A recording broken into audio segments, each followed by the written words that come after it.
Tamis. This one is much better than buying your berries in Costco. Hi guys, I'm John. And I'm Ron. And this is J-Ron TV.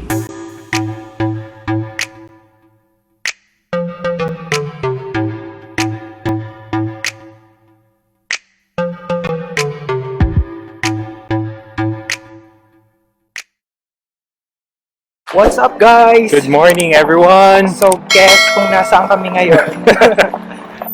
This is our parang Our favorite 10th farm. time. This is our favorite farm.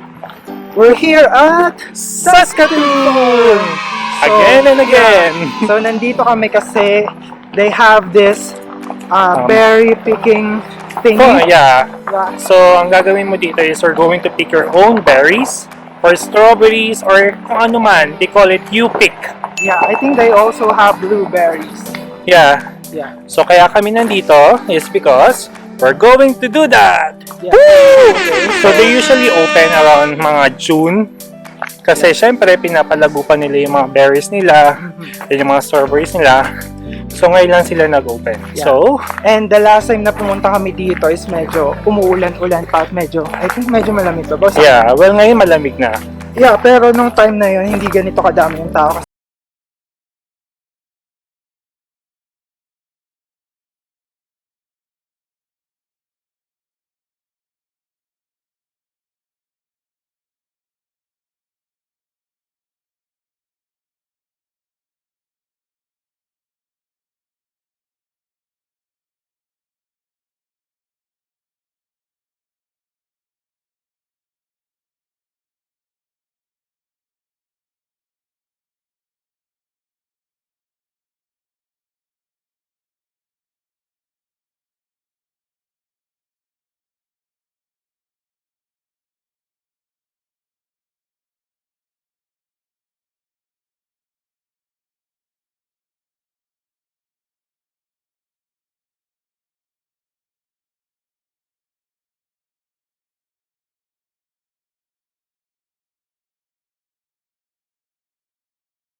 Yung fellow Filipino namin, dapat daw ang mga kinukuha namin is yung mga dark, not yung mga red.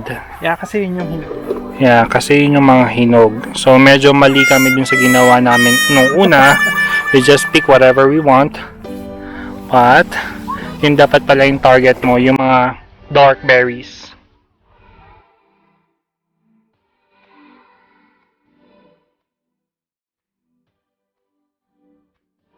So, si Ron talagang pumapasok sa mga kaloob-looban. Because, nandun yung mga fresh berries.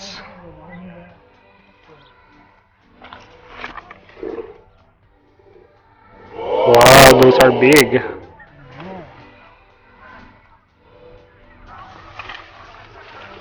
Let's go deep or go home.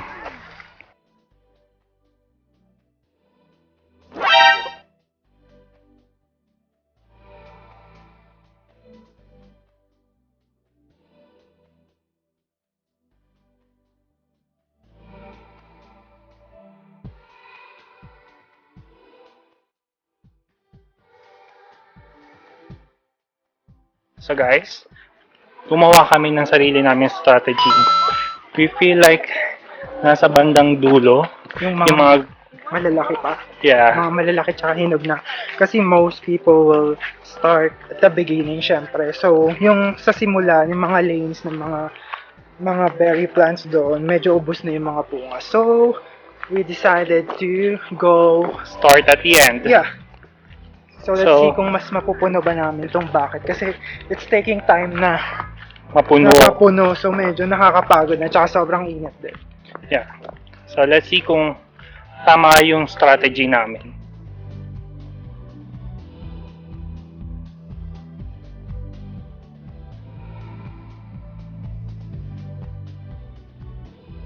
So, these are cherries na kung saan sinabi nung kanina when you first enter na do not pick those cherries. They're not seasonal yet.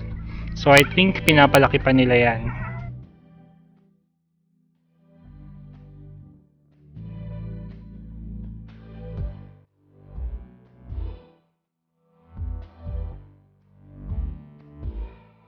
So guys, I think tama kami.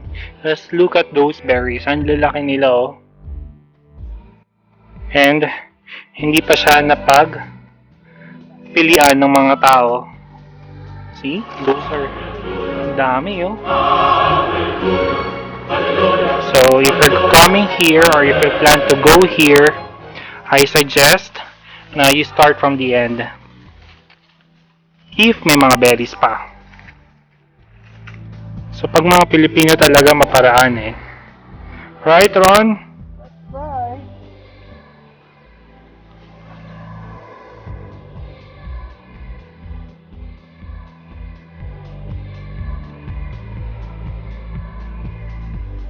So, tell us, Ron, kung matamis ba siya or hindi. I'm gonna taste this one. It's a bit dark. It looks dark. So. Tamis. Really? Is it fresh? Yeah. Ang tamis niya. Can you try one?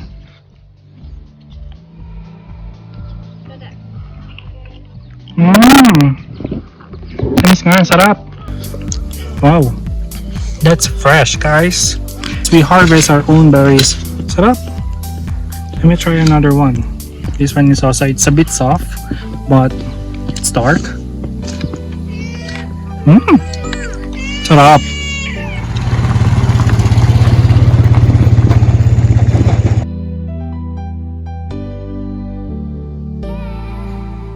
So guys, I think okay na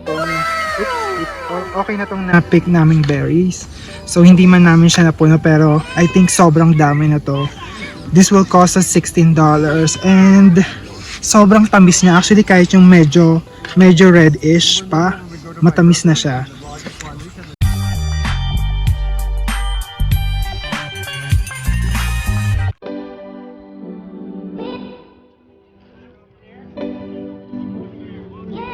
So, nandito kami ngayon sa farmer's market nila for fresh produce. Let's see kung ano makikita natin here.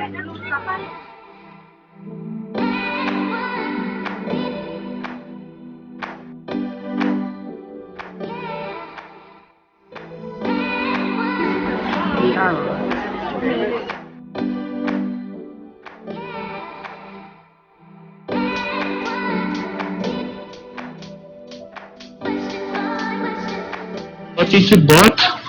So we have this carrots, and then we have onions, and green cabbage.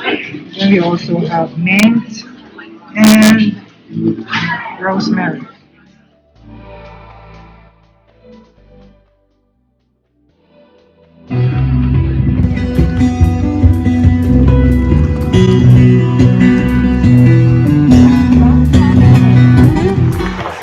So guys, tapos na kami mag Very picking! and at the same time nakapag-grocery kami ng mga fresh produce nila. From their farmer's market.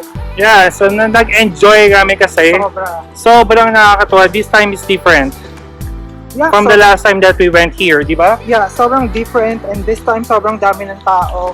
And mas maraming open na open na Mga yung places, restaurant nila, open yung mga produce section, yung U-Pick is open. So sobrang nakakatuwa. Yeah, And now uuwi na kami kasi gutom na kami. yeah, and we're gonna do another vlog about cheesecake and then we're gonna use our berry that we picked there para gumawa ng blueberry compo and then I think It's a surprise. yeah, Watch another out. surprise for the berry. Yep, so that ends our video for today. So if you enjoyed this video, please like and share. And if you haven't subscribed to our channel yet, hit the subscribe button And don't forget to click the notification bell down below down below. so that you'll be updated on our future vlogs. Bye! So, nandito na kami sa Euroworks and we're on time. Yay!